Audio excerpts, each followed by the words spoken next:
Okay, Bradshaw Ranch. Okay, if you guys would roll the video tape 1 now, please. I've been in this country for 50 years, and I finally saw something that proved that there was UFOs and spaceships. I was awestruck. Once I overcame the shock, I grabbed my camera because I wanted to photograph it. What's unusual about this place is the fact that there's such a concentration of this type of phenomena, of the frequency of it, the variety of it that's going on here. In many ways, the Bradshaw Ranch is like any other ranch near Sedona, Arizona. But it's also becoming known as a center of unexplained phenomena, and perhaps a window to other worlds. What you are seeing is videotape footage of a UFO shot at the Bradshaw Ranch on a typical night. It is for this reason that the ranch is taking on a new name, Galactic Park. We saw this spaceship almost immediately, 40 or 50 balls of light come fast. They were traveling fast down that hillside and right into the ranch. It was really a spectacular thing to see. For Bob Bradshaw and his wife Linda, it all started when they began witnessing strange phenomena that neither could explain. I saw some really incredible things. I saw a red ball of light shoot straight into the sky and shoot out. I saw UFOs. And while I was photographing all of this, I sensed something behind me. And I turned around, and right above the bush was a pulsating ball of light, and it was beamed right at me. When Linda first told her son, Victor, he was skeptical. I would tell him these things are out there, and he used to tease me. He would come into my home humming the Twilight Zone theme to give me a hard time. But now Victor is a believer. While hiking near the property one day, he witnessed and recorded strange phenomena with his video camera. I'm very familiar with the territory and the animals in this area, and I'd seen some animals that I've never known to exist. The Bradshaws started capturing so many unexplainable images, they called in internationally known author and UFO researcher Tom Dongo. He's co-written a book about the paranormal activity of the area. I got my camera out and took some photographs, random photographs. These are just random photographs in any direction. And I got some of the same sort of thing, but different.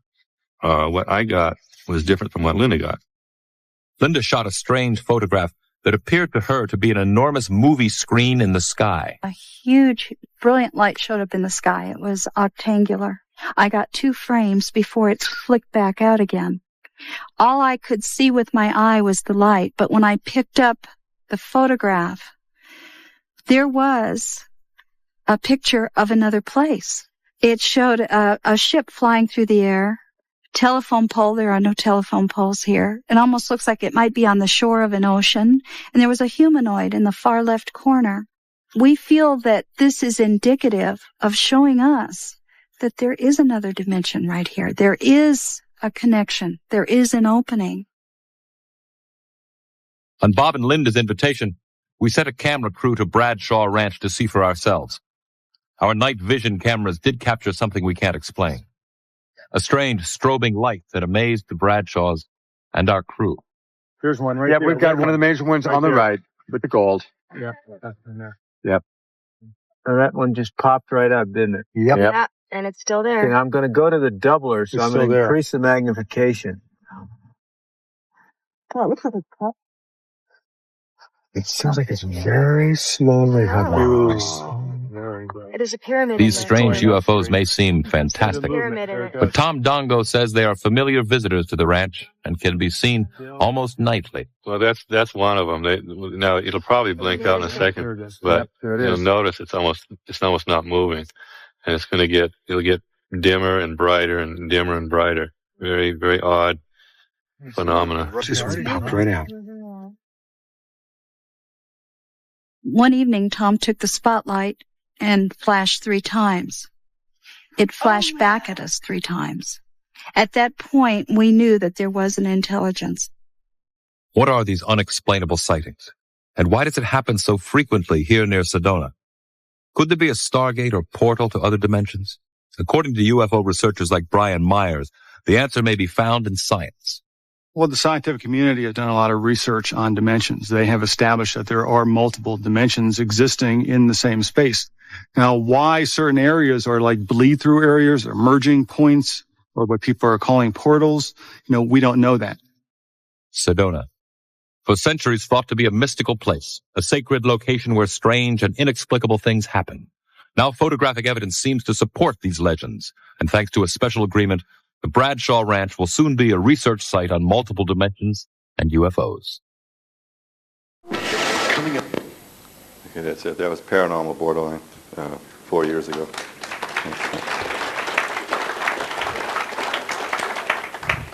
Okay, several things about that. The Galactic Park thing didn't happen. The money guy backed out at the 12th hour. The IRS came within two hours of getting the ranch at one point.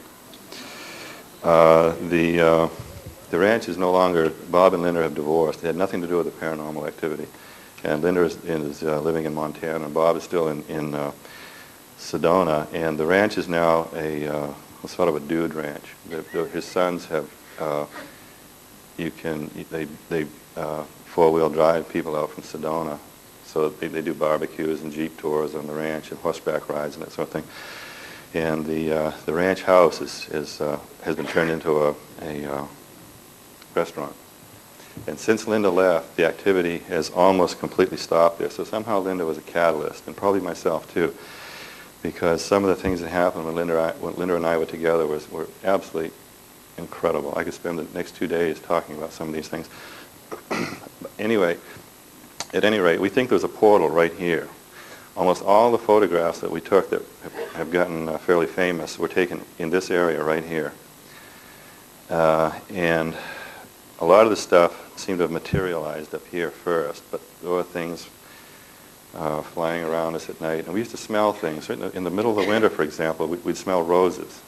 It'd be 20 degrees at night, we'd smell fresh roses. And we also smell things like burning sulfur and tar. And one night I went in to reload my camera in my van, and something followed me into the van, and it had a burning sulfur smell. And I do need to point out that Linda and I were never hurt in any way by these things. We found out, we discovered early on that they don't like human fear. If someone in the area is terror-stricken with fear, nothing happens. But if they weren't in fear, then things would happen. And if there were more than 3 or 4 people in the area, nothing would happen. So they didn't like crowds, but they didn't mind the horses or the dogs. There were lots of horses, lots of dogs, and cattle in the area, and that didn't make any difference at all. But Linda and I would take most of the photographs, again, we were taken in this area, and we would just walk around at night. Once we discovered this spot, we would walk around just burning up film, just taking flash pictures in any direction. Linda could feel these things. I couldn't. She could kind of point the camera in the right direction and get a shot. So, the crew, the camera crew, the paranormal camera crew, paranormal borderline camera crew, that was the same camera crew that did almost all of the Sightings TV series. And they told us that night that what they saw in 1 hour on the Bradshaw Ranch topped anything they had ever seen before while filming the Sightings TV series. That's pretty significant. This is one of the photographs. I believe this is the first photograph Linda sent me. She sent me a letter and a photograph in, I think, 1993, saying that there was some pretty strange activity going on the ranch, and would I come out and take a look? And I did. I mean, I would never pass up a paranormal activity. And this is another one. And what these spheres are, we have no idea. This is another, it's a little bit different that Linda took. Now, this is, if you take, we've tried it, you take photographs in rain or snow, you can get something sort of similar, but a lot of the photographs, most of the photographs we got, there was no rain, there was no moisture, and there was no dust in the air. So that pretty much eliminates those two. Now, we ran into a lot of strange creatures out on the ranch, not only us. I mean, there are dozens of people that can back up what I say because there are lots of witnesses. We found tracks, lots of strange tracks on the ranch. Big ones, small ones. Linda had interaction with a Bigfoot she called, it's a white Bigfoot that she called Big Girl. I never saw it, but I did. I had a real hard time with that whole, as much as I liked and trusted Linda, I had a real hard time with the whole Bigfoot thing because it was just too weird, even for me. There's a Western movie set on the ranch. It's still there. It's about 8 buildings that they filmed. Incidentally, about 50 full-length motion pictures have been filmed in this area since 1949. And the Bradshaw Ranch was used as a movie location many times because of the incredibly scenic spot that it's in. But Linda and I had been out to the old western town one day, and it was a hot day. There was absolutely no wind blowing, not a breeze. And there was nobody else on the ranch that day. There's only one way you can get in and out of the ranch.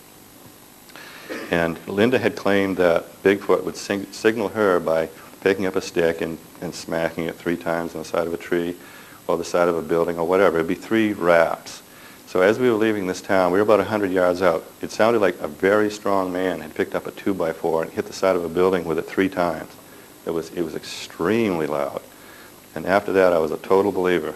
I mean, anything Linda wanted to say about Bigfoot, I'd believe it.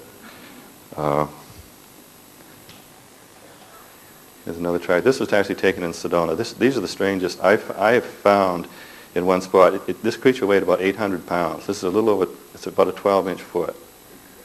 I have seen photographs. I've taken photographs of these tracks. And I weigh a little over 200, and I put my foot right next to it. It barely made an impression on the soil, but the track was sunk in about 1.5 inches, 2 inches. That's at least 800 pounds on a 12-inch foot. I believe that's pretty nearly anatomically impossible for our Earth zone. I think these things have come somewhere else temporarily because there are wilderness tour guides that found these tracks would start and end. The things seem to materialize and dematerialize.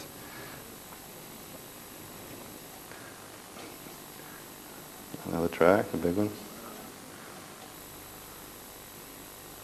Oh, the previous slide, I'm not going to go back to it, but the red things that were, those are 3 different photographs, and those red things, Linda was photographing some tracks, and that red thing showed up like it was curious to see what she was doing.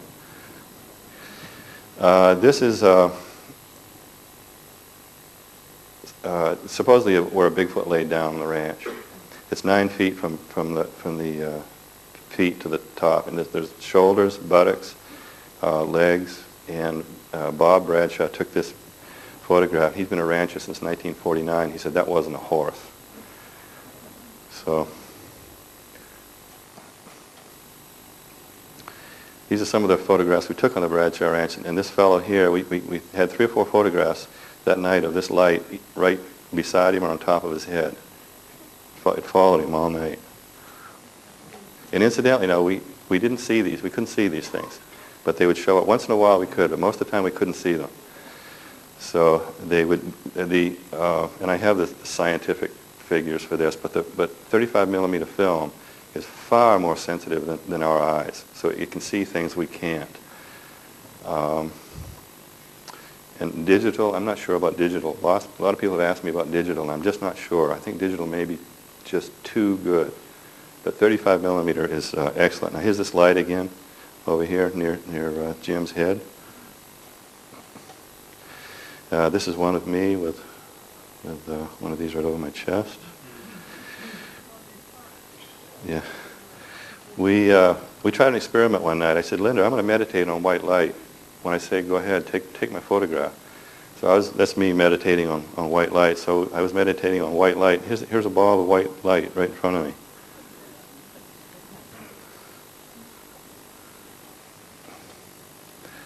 This is a photograph that Vic Johnson took, Linda's son. It's off a videotape. When the Paranormal Borderline crew was at the ranch, they had Linda, while they were filming her, they would have her walk around as if she were taking pictures at night. So she was actually taking, it was an automatic camera that she had, and she was just walking around actually taking photographs. So a couple of days later, when the photographs were developed, look what's on the film. and that was not visible. The paranormal borderline crew was standing right there, and they didn't see anything. This one is, Linda took a photograph of what we think is the portal itself. Now this looked like, the actual photograph looks like a TV screen hanging about 15 feet in the air. She took 2 photographs of this. She has other photographs of this too. There are other things on that TV screen, whatever it was. But we think this is the actual opening to the portal. I think somebody was playing games with us. The great trickster, I think. You notice there's a disc, there's a telephone pole. There are no telephone poles on the Bradshaw Ranch. The nearest one's about a mile away. There's a bird-like object here and a humanoid down here. I've got some better stuff of that. Okay, there's a pyramid, the flying saucer, the disc. And this looks like a bat and the number 39 with a dot and the humanoid down here. I'm going to go into the humanoid thing. Okay, this is the humanoid. Now, this is in the lower left corner. I mean, check this out.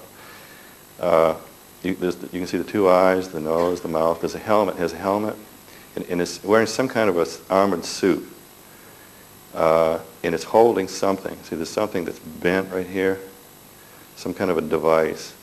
There's something on the top of the device, and here's the left hand, the arm coming down with a hand. So it's all there, and it seems to have joints in the suit, wherever the shoulders or the elbows bend. I haven't a clue what these things are. I get asked a lot, what are they? And as if I knew that, I'd be a millionaire or famous or whatever. This is down here. This glow is the lights of Cottonwood in the distance. Sedona and Cottonwood are about 20 miles apart. Now this is a photograph. We haven't seen these in years, but these things would just blink on like this and fly around, blink on and just fly around a little bit and then just blink out. And we have a group of them here, and this one's just starting to take off. And these things would fly around a little bit and then they just disappear. There was a while that it was just about in this location. I took this from the top of Bradshaw Hill, which is above the ranch. There was a ball of light that would materialize, and it had all the colors of the rainbow in it. It was an incredible thing to see. And these things had intelligence. They had a sense of humor and they had intelligence. Because many times I would focus, I'd get the camera out and focus on this, on one of these lights, and they'd either blink out or jump out of the way. So they could see me. They were aware of me focusing on them. Oh yeah, this is... some of these are hard to explain. This is one of the strangest photographs we've got. Now, there were 5 people in the area that night, and this wasn't one of us. Yeah, this is pretty freaky, right? The actual, this is a blow up of the photograph. The photograph, it's a lot clearer, but it has bright orange eyes on the photograph. The reproduction didn't come out quite as good. But it has ears like Spock on Star Trek, kind of a bird-like face pushed forward. On the photograph, it's pretty plain, but you can't see it too well here. And the next day, this showed up on one of Linda Bradshaw's prints. We checked everybody that was in the area. Nobody was wearing these kinds of clothes. And in fact, nobody that had been out to the ranch was wearing clothes like that. Oh, and it's holding something in its hand, some kind of a black thing. But it wasn't one of us. You know, whoever it is. On the Old West Town, something had gotten into the... Linda called me one day and she says, "Tom, you won't believe what happened last night. Can you come out right away?" And I used to love to hear those words. It was really... it was really exciting. So I had all my stuff in a backpack. I'd throw it in my van and go out there, because I knew if she was excited, it was fabulous, whatever it was. And that happened many times. So we walked out to the old western town, and there was a gift shop that hadn't been used in years, and the stuff in there was real stale. There was bubble gum, there was candies, all sorts of things. So something had gotten in there the night before and eaten hundreds and hundreds of these. These are those pepper balls. They're peppery, sweet on the outside and sweet on the inside. They're about 1.5 inches in diameter. So All the doors were locked, nothing was broken, and something had gotten in there and eaten literally hundreds of these things. Now, I've saved some of these wrappers. Whatever it was sat on the floor and popped these things into its mouth. And was it pack rats? Hardly, because 10-inch lids were screwed off these plastic containers to get at this stuff. Pack rats can't do that. So something had gotten in there, and it wasn't any of the family. There was nobody in the family nobody wanted it anyway. But so something had got in there, walked right. It seems though it walked right through the wall and walked back up through the wall like a ghost. It's the only conclusion we'd come to. Must have had a hell of a stomachache afterwards. This is the shot you saw on Paranormal Borderline. This is Vic Johnson's truck. It was bouncing up and down when this photograph was taken, and it was flexing in the middle. And so this showed up on the film.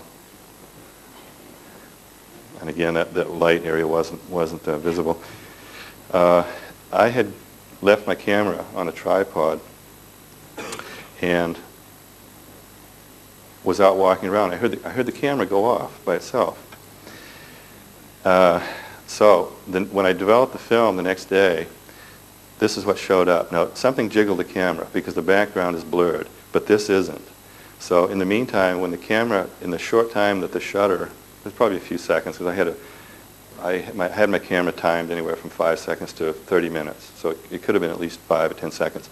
So this thing came down, did all this stuff, and stopped right here in the middle, and then shot out of the photograph. These things have, whatever these things are, we came to the conclusion that these are living beings. These are life form we know absolutely nothing about. Because I've been as close to these things as anybody on the planet. I think John Keel is probably the only one that's been closer to these things than I have, or Linda and I. When I took this photograph, I had just set my camera up. I had a 300 millimeter lens on the camera and a full roll of 1,000 speed film. I didn't usually use 1,000 speed film. I usually use 400. But five balls of light appeared several hundred yards south of us, just off the borders of the ranch, and came towards us. And I said, "Oh, this is great," because I had my camera all ready to go. So this light was actually up here. It was very, very, very bright. So instead of a bright ball of light with a few shadowy trees, it developed as, it looks like there are arc lights in the trees behind here. And the actual object itself looks like a rectangular ice cube, but this is it. And these things, this one got very close to us. And we would flash to these things, and they'd flash back. And one of the most incredible things I ever saw was that Linda and I had these 1.5 million candle power flashlights. So one night I swung the light back and forth like this, and the thing mimicked it. And it couldn't do it by, it wasn't a bright light, but it dimmed and brightened its own light. So it would dim and brighten and dim and brighten. So it was mimicking the light in the best way it could. It was an incredible thing to see.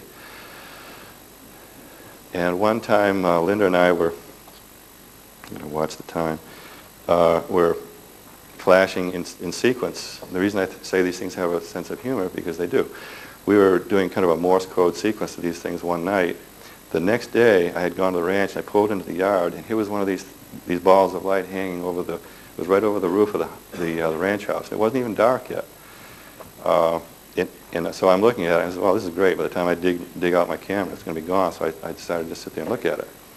It started flashing back in exactly the same sequence that we'd been flashing to the lights the night before, and then it disappeared.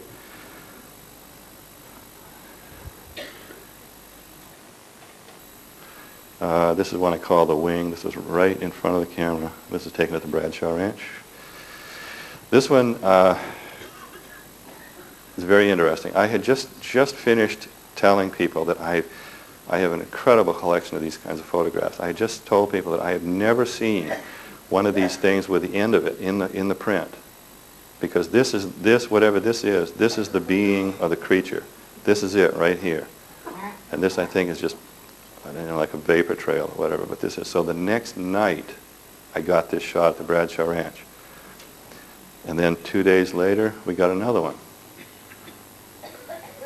And you notice the tight spirals in it. So whatever this thing is, this is it. the being or whatever. This is it. Shadows. We had mysterious shadows. There's something in front of the, well, here's this thing up here, but there's something in front of the camera that's casting a shadow. And I've got another one here, the same thing. A shadow right in front of the camera.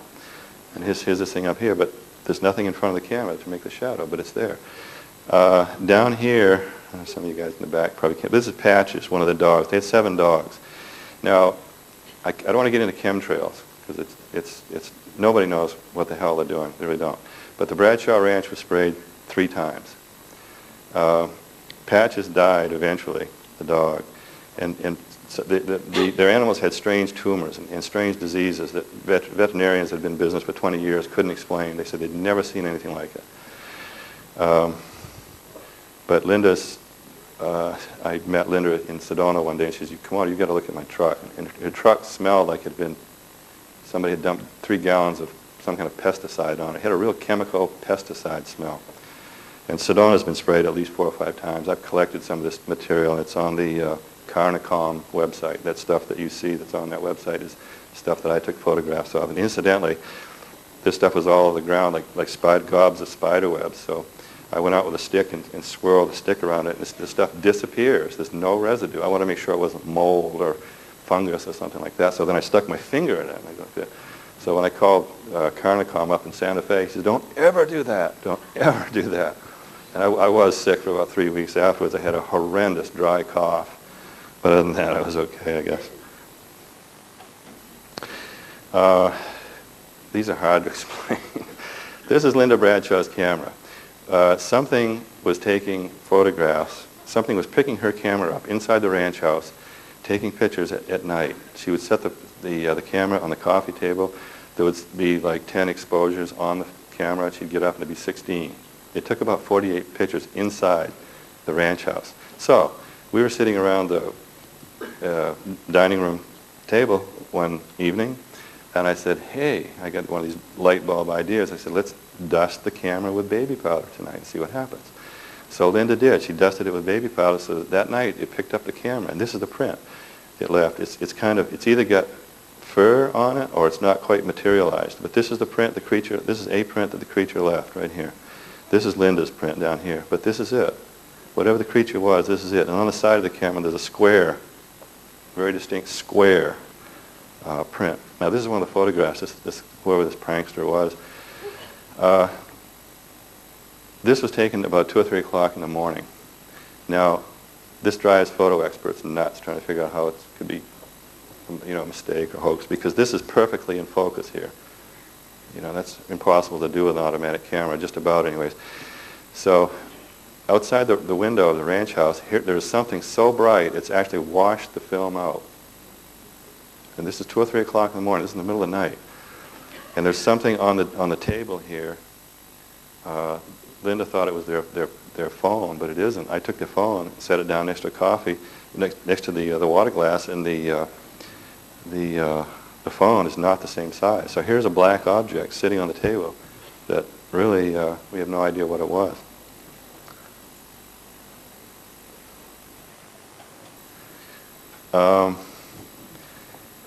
Linda and I were standing side by side one night, and Linda took some pictures. There were no one else. You have to take my word for it. These are not hoaxed in any way. But this is probably the first genuine photograph of a male interdimensional being, or an alien. I'm not sure which. But this appeared on one of Linda's shots the next day. And a bunch of MDs have looked at this. Now, it's very interesting because the ear is completely different than ours. It doesn't have a hole. There's just 2 creases in it. It's a little bit puffy. And no, it's not cauliflower ear. His hair is blue. I noticed this just the other day, that the hairline is rather odd. And the eye is so small, you can't even see it. If you turn a normal human at that angle, the eye bulges out. You can't even see the eye or an eyelash. And here's something. This may just be a mole, but I've had a couple of MDs that have looked at this and said, well, maybe it's an organ that we know nothing about. But there was no one in front of us when this photograph was taken. There's no one else there except me and Linda. And somebody said, well, maybe it's a future self of you. Well, maybe it is. I don't know. But now look at this. the sideburn. I was really intrigued by this. You know, the early Star Trek series, Gene Roddenberry, where did he get the idea for the sideburns? This is exactly like the sideburns of the Star Trek crew. I mean, the same angle and everything. I find that really curious. You know, was Gene Roddenberry privy to information that nobody else was? Maybe he was. This one, I used a cheap point-and-shoot camera. It seemed to work best for me. It was a manual wind type. It wasn't automatic. The focal length is about 3 feet, so anything under 3 feet wouldn't be in focus. So here's somebody that was standing right in front of me that I couldn't see. I'm standing right in front of me, probably less than 2 feet.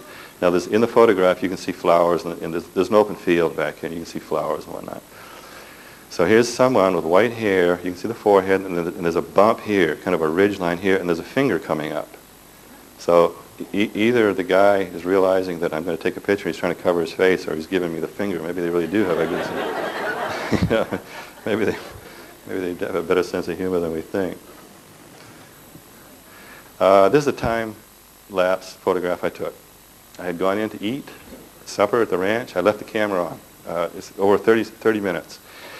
And there were 6 objects that came up out of the trees down here. I know it's hard to see way in the back. There were 6 objects that came out of the trees and flew away. The next day when I developed the film, here were 6 objects that had come up out of the trees and flown away. And I had left the shutter open about 30 minutes. There's another one I took. Here's one down here at the bottom. Here's one coming up out of the trees. These things would just blink on and take off. That's how they operated. Now, some people said, well, they're airplanes. Okay, how does an airplane spiral? These things, this is taking off. It comes on, and it's got tight spirals. Airplanes don't fly in tight spirals. Here are 5 of these objects that blinked on. This was about 200 yards south of the Bradshaw Ranch. 5 of them came on, just blinked on, and started flying away. The 5th one couldn't get into the frame. And this, what you see down here, is what's called shutter splash. When the shutter closes, you get kind of a splash effect. So that's really not the light. This photograph has probably been seen by 100 million people around the world. Some of the networks got it during interviews, and this photograph has gone all over the world. And again, this is objects coming up off the desert and taking off. This is about a 20-minute time exposure.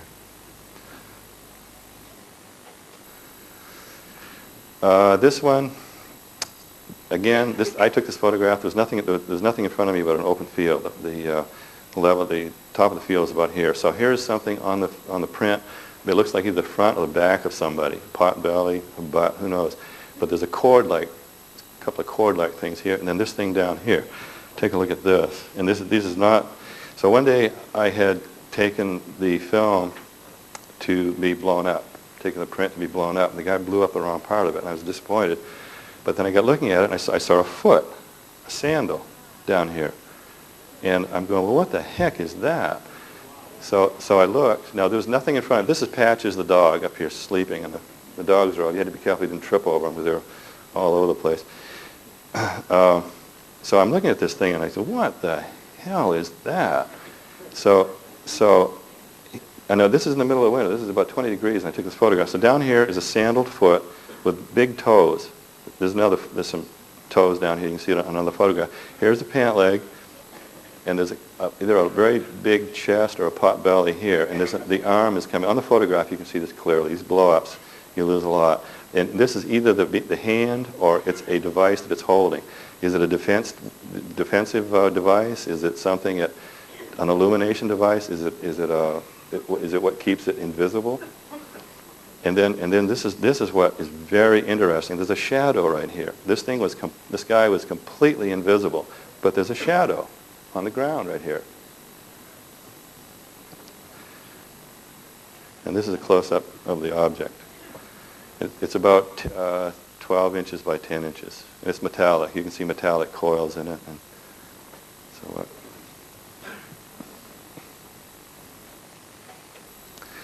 so Linda Bradshaw took this out. She's looking out she's washing dishes one day. She looked out the window of the ranch house, and here's two like barbells. They're white, stuck together, and they were just hanging up there. She took the photograph, and they blinked out. They disappeared. she took this through glass, so it's not too good. Here are some photographs of an amoeba-like object that showed up on the film. Now, if you get the same thing in every shot, it's a defect. But if it's at a different position, different size, different shape, it's not a defect. It's like this. You see it better here. Pretty weird, right?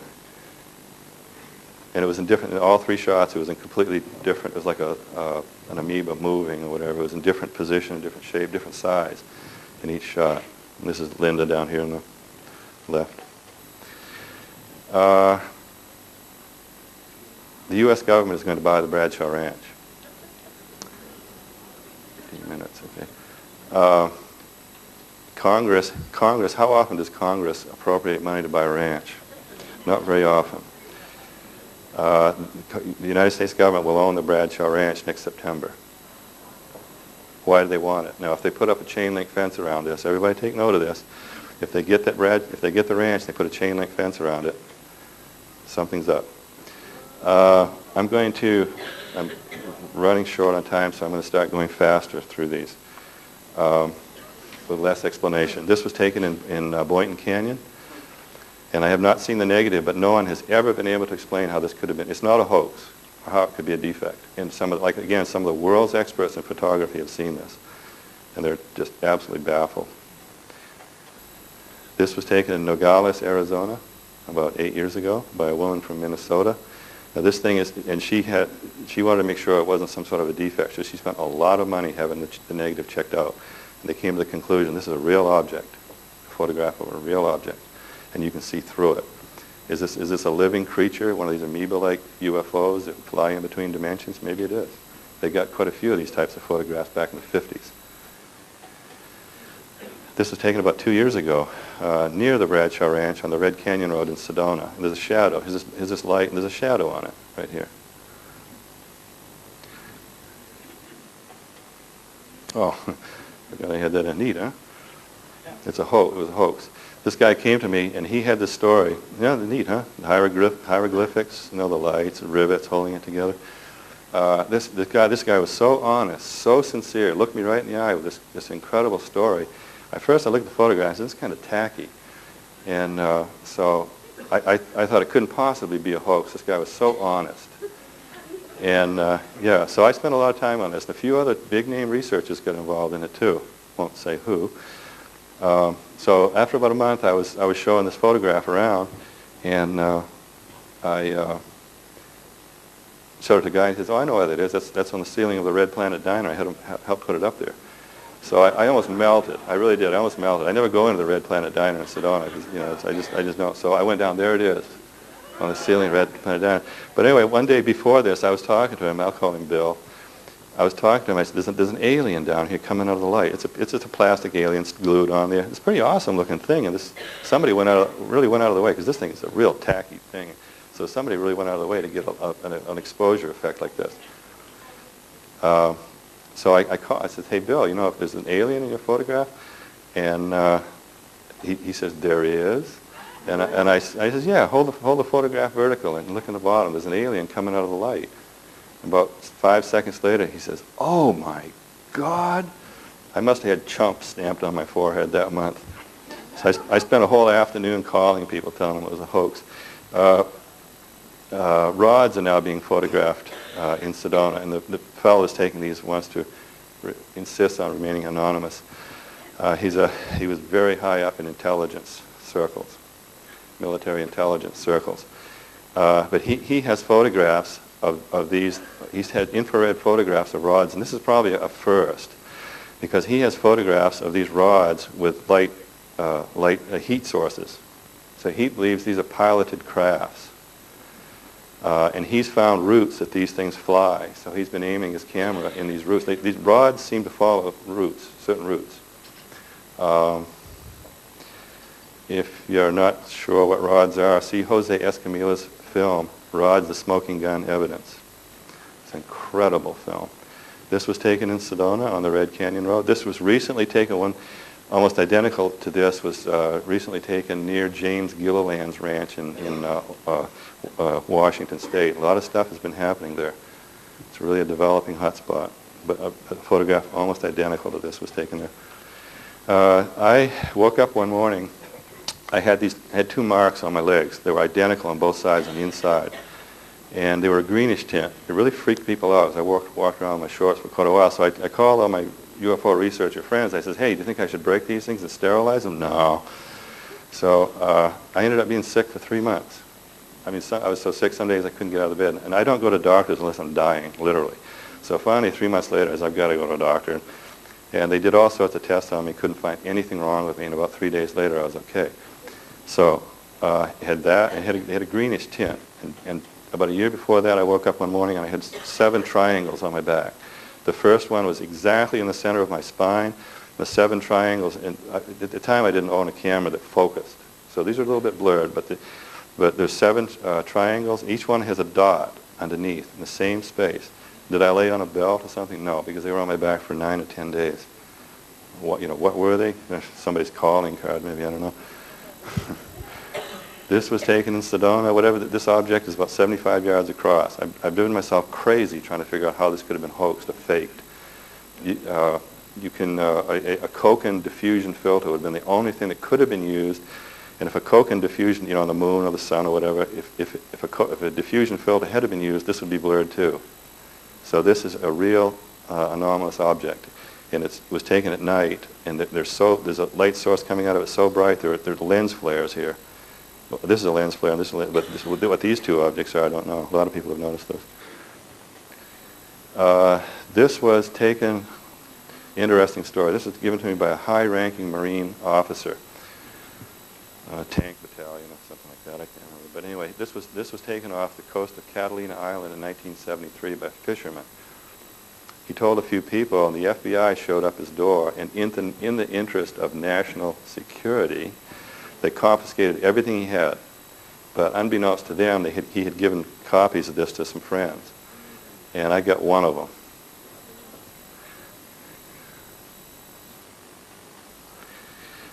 These are 2. These things were just blinking out. They flew over this. This is a very long story. It would take me an hour to go through this whole thing. But these flew over this mountain over here. Incredible chrome light. It's impossible to describe this because it's so beautiful. But these were chrome balls of light that flew over this mountain, skimming across the top of this mountain, stopped right in front of me, and then started dimming down. And I got this picture just before they blinked out. This is about 1 o'clock in the morning. It's incredibly beautiful. If you can visualize a chrome lights. This was taken. I'm glad I got this in. The lady that takes these is an actress named Renee, and she gets everywhere she goes. She gets stuff like this, and these are absolutely, utterly not a hoax. In fact, she drove these to NASA 2 days after this particular one. She's got some others. And at that time, NASA was taking these things seriously, or some scientists at NASA. They asked her in, they interviewed her, and they've still got some of these photographs, NASA scientists. Maybe not officially, but they took a great interest. They didn't just laugh her out of the place. She thinks it's an angel. Maybe it is. I mean, there's hand. Well, you can't quite see them, but there's hands up here. There's a face. There's like wings. There's a body. She was trying to take a picture of the stars during the planetary alignment May 6th when this showed up. She used a throwaway camera. Okay. Okay, I've got 5 minutes left, and I'm just about out. I took this photograph in 1994, and this is kind of my pride and joy photograph, one of my pride and joy photographs. Now, the front of the ranch house is right here. Here's a tree. This is the lawn in front of the ranch house. And I did not see this object. This showed up, but I mean, this is incredible. There's no way this is a flaw. No way, especially after all the other paranormal stuff we got. If we just 1 or 2, it might be paranormal stuff, but this is one of hundreds that we got that are different types. So here's this object. Now, in the Bible, I've had biblical scholars check out my stuff, and in the Bible, there are 4 or 5 references to humans that are in an ascended state. They look like a flame. And now, if that's true, maybe this is a being that's extremely advanced. And here's a closer-up shot of it. I mean, it's an incredible photograph. It really is. So maybe that's what we look like when we don't have our physical bodies.